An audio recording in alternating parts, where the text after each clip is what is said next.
Buenos días. Bueno, gracias al Centro Internacional Miranda por la invitación. Gracias al colega Omar Hurtado, al colega Gustavo González, al equipo directivo del Centro Internacional Miranda.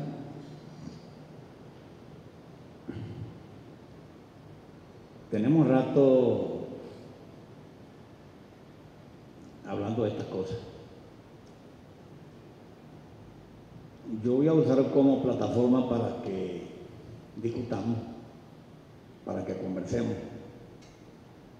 para que entremos en el conversatorio, como les gusta decir a los camaradas cubanos, que es mucho más rendidor y mucho más productivo que la pura disertación. Voy a usar un material que puede ser un buen punto de partida, material general, que corresponde a una aportación que hicimos hace algunos meses cuando lo enviamos a la Comisión Permanente de Educación de la Asamblea Nacional. Luego de leer este material muy rápidamente, de acuerdo a los códigos establecidos, voy a pasar a presentar unas impresiones más cercanas. Incluso voy a insinuar algunas propuestas. Esto dice así: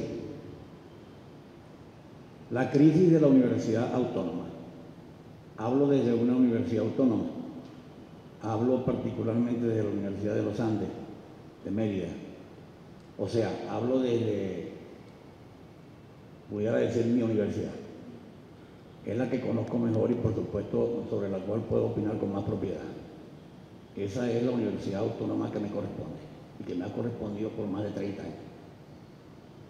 Introducción. Esta discusión es tan necesaria como urgente. Su importancia se equipara a la librada durante muchos años en materia petrolera, lo cual asigna a las instituciones de educación superior tanta importancia como a nuestra industria básica, es decir, PDVSA. Presentamos estas ideas por varias razones. La primera, porque hablaremos de las universidades llamadas autónomas. La segunda, porque en un proceso de transformaciones verdaderas es indispensable escribir. El discurso verbal ayuda, pero no es suficiente. La tercera es que la palabra escrita es el mejor punto de partida para discutir. Las ideas puestas en el papel presentan aciertos, errores, claridades, oscuridades, omisiones, extravíos, incompletitudes, todo lo cual favorece y ayuda el debate. La cuarta es que estamos comprometidos con el cambio real en las universidades autónomas y tenemos algunas opiniones. Y la quinta es más bien una advertencia. Presentamos aquí solamente algunas ideas muy esquemáticas a manera de papel de trabajo que esperamos que sirvan de utilidad. La Universidad Autónoma Popular y Democrática. Si miramos a nuestro siglo XX y nos ubicamos en la década de los 60, observamos que esta fue la institución superior que emergió en el contexto del auge popular que siguió al derrocamiento de Marcos Pérez Jiménez. Signada por las contradicciones, conflictos y eventuales hechos de violencia, esta universidad de Venanci y Bianco, Perucho Rincón Gutiérrez y Antonio Borja Romero era autónoma, popular y democrática, incluyente, crítica e impugnadora. Esta casa de estudios, por ejemplo, produjo un contingente importante de líderes progresistas, incluidos unos cuantos jefes y cuadros guerrilleros. Se involucró en duras luchas de calle y protagonizó el proceso de renovación académica de 1978. Este tipo de universidad recibió un golpe mortal en 1970 con el ingreso de los tanques a la UCB y la puesta en vigencia de la actual ley de universidades durante el primer mandato de Rafael Caldera. En esta coyuntura no solamente fue vulnerada la autonomía, también fue yugulado el carácter democrático y, por supuesto, popular de la institución universitaria. Y este es el punto. A la derecha, vista como una totalidad económica, social, política, ideológica, cultural, le estorbaba esta universidad autónoma, popular y democrática. Le resultaba incómoda en lo social y político e improductiva en términos económicos, o sea, en términos de sus negocios. Ya la derecha controlaba la calle y la izquierda estaba prácticamente derrotada. La derecha, obraba a sus anchas. En ese contexto nace la Universidad Simón Bolívar en nombre de la excelencia y nace la Universidad Metropolitana para formar los empresarios ejecutivos y gerentes. Dicho con otras palabras, por esta época, la Universidad Autónoma Popular y Democrática inicia su cuenta regresiva. En la década de los 60 irrumpieron las políticas neoliberales. En la década de los 70 irrumpieron las políticas neoliberales. Con el ministro Enrique Pérez Olivares comenzó el curso tecnocrático, privatizador y autoritario. Las universidades autónomas, populares y democráticas dividieron entonces en lo contrario. La autonomía fue secuestrada por camarillas, en algunos casos verdaderas mafias. La meritocracia académica, como se autoproclama, copia maltrecha de la meritocracia petrolera, copó las posiciones de poder en las instituciones universitarias autónomas. Las puertas fueron cerradas para los estudiantes de procedencia popular y la democracia universitaria, principio clave para cualquier ente social con pretensiones transformadoras, fue prácticamente barrida. Esta fue además la fase germinal de la llamada generación de ingresos propios. Generación de ingresos propios, un puente directo para no pocas corruptelas en el seno de las instituciones autónomas en su dinámica actual.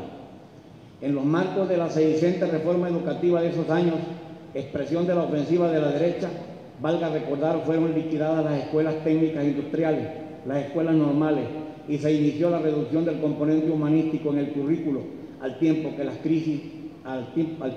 crisis de la educación media, la parte más delgada de la soga, de hecho tocó fondo. Esta universidad excluyente, como la educación toda, como el país todo, con una descomposición acumulada de 30 años, es la vorágine que recibió como grave responsabilidad el proceso bolivariano que lidera el comandante presidente Hugo Chávez Frías. La discusión necesaria. La política de inclusión era y es correcta. La de cuentas claras también. La de Contraloría Social también. De la misma manera, la creación de una nueva estructura de educación superior que apoya al proyecto socialista bolivariano que está en marcha. Solo en los límites de la Universidad Bolivariana, la Misión Sucre y las aldeas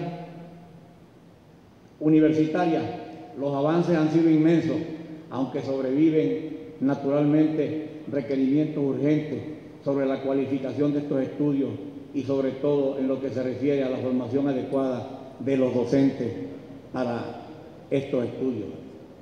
¿Cómo vemos hoy en forma general el cuadro de las universidades autónomas? El concepto de universidad autónoma, popular y democrática de los años 60 sigue teniendo validez y sobre todo utilidad política en este clima dominantemente antibolivariano de las actuales instituciones autónomas universitarias. La idea maestra para el despliegue de nuestra política tiene que ser la democracia o la democratización de la universidad, hoy más bonapartista que nunca, único camino para que sea de verdad popular y genuinamente autónoma. La discusión, pensamos, hay que centrarla en el carácter democrático y popular que entraña la autonomía, lo que obliga socialmente a la universidad, y no en el principio puramente teórico de la autonomía, ámbito en el que la derecha puede manejarse con mucho mayor facilidad. La autonomía universitaria es una formulación a la que nosotros mismos dimos rango constitucional en 1999, cuya importancia está totalmente en pie, pero que en el proceso de descomposición ocurrido cambió de naturaleza y se tornó confusa, para decirlo de manera coloquial, por lo cual dentro de ese concepto de autonomía confuso, difuso, las élites autónomas navegan a sus anchas. Debe colocarse en primer plano el debate sobre la función social de la universidad, en lugar de dejarse apresar por la discusión autonómica teórica, en la que hemos sido en cierto modo entrampados. Mejor aún, necesitamos forzar la discusión en el terreno de la universidad popular y de la universidad democrática, que es un terreno incontestable para ellos, al tiempo que incorporamos la idea de la autonomía responsable, hoy en boga en Europa y que es perfectamente correcta.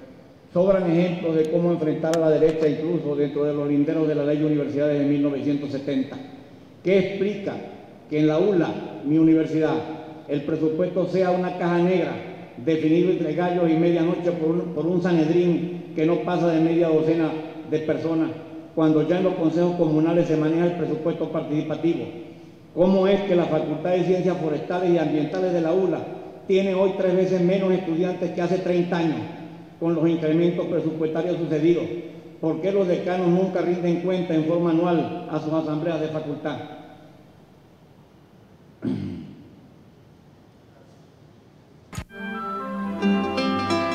Gobierno Bolivariano.